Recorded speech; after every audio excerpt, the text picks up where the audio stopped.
So for today's video, I'm going to be doing the identifying social welfare policies that are in dire need of reform from state, national, and global perspective, analyze the impact of these implemented public social policies.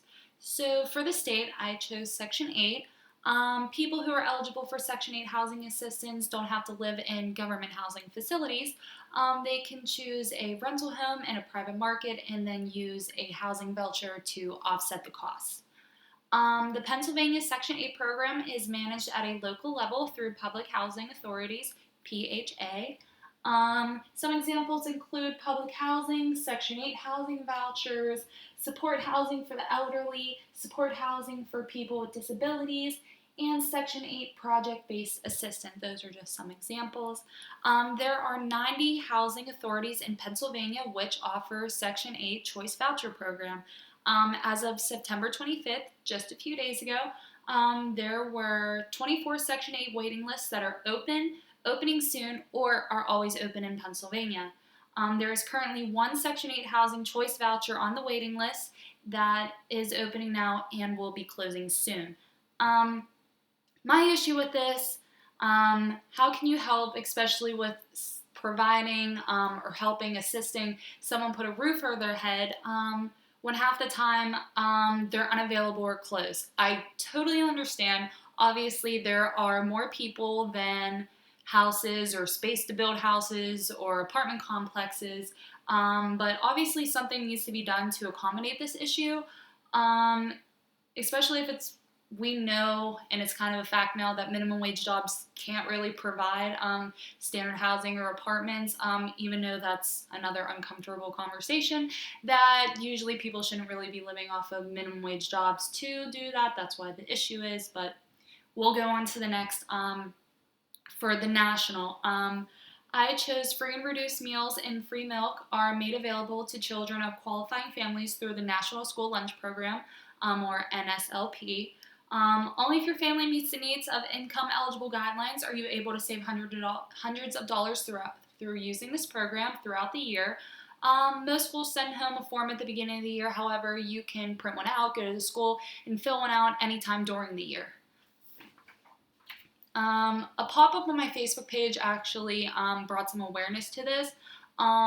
I looked into it more, and it was a 6-year-old girl was told to return a tray of food at her school cafeteria because she didn't have enough money in her account.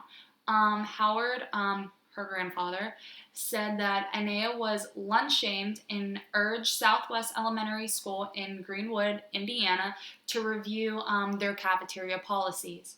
Last Friday, Anaya had a tray of hot food but was forced to return it because she did not have the full $2.25 in her account.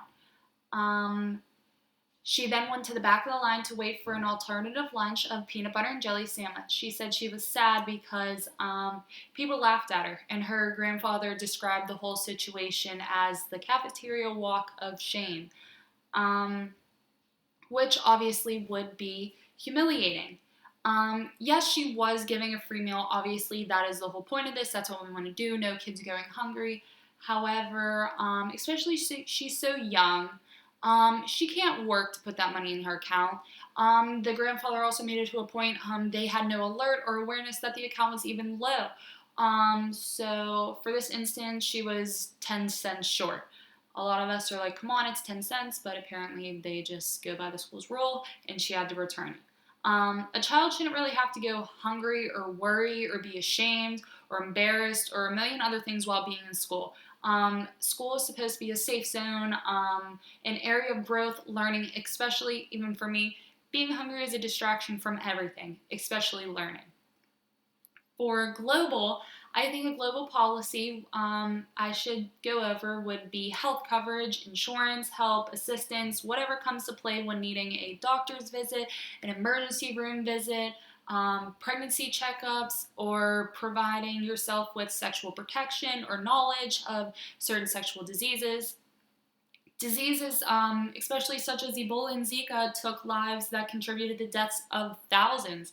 In 2016, 1.8 million people were newly infected with HIV. your everyday diseases or conditions such as diabetes and cancer are killing people because they can't afford treatment or they can't even afford their insulin for basic survival. Women are having unsafe childbirths, abortions. Men are having unsafe sex due to the lack of protection or knowledge of possible contractable infection or diseases such as HIV.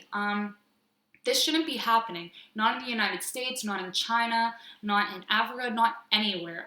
This is an extreme problem in the US that they tried to solve with Obamacare, where it kind of told everybody that you need to have insurance, which again is another touchy topic because some people still don't. However, this is in dire need of change.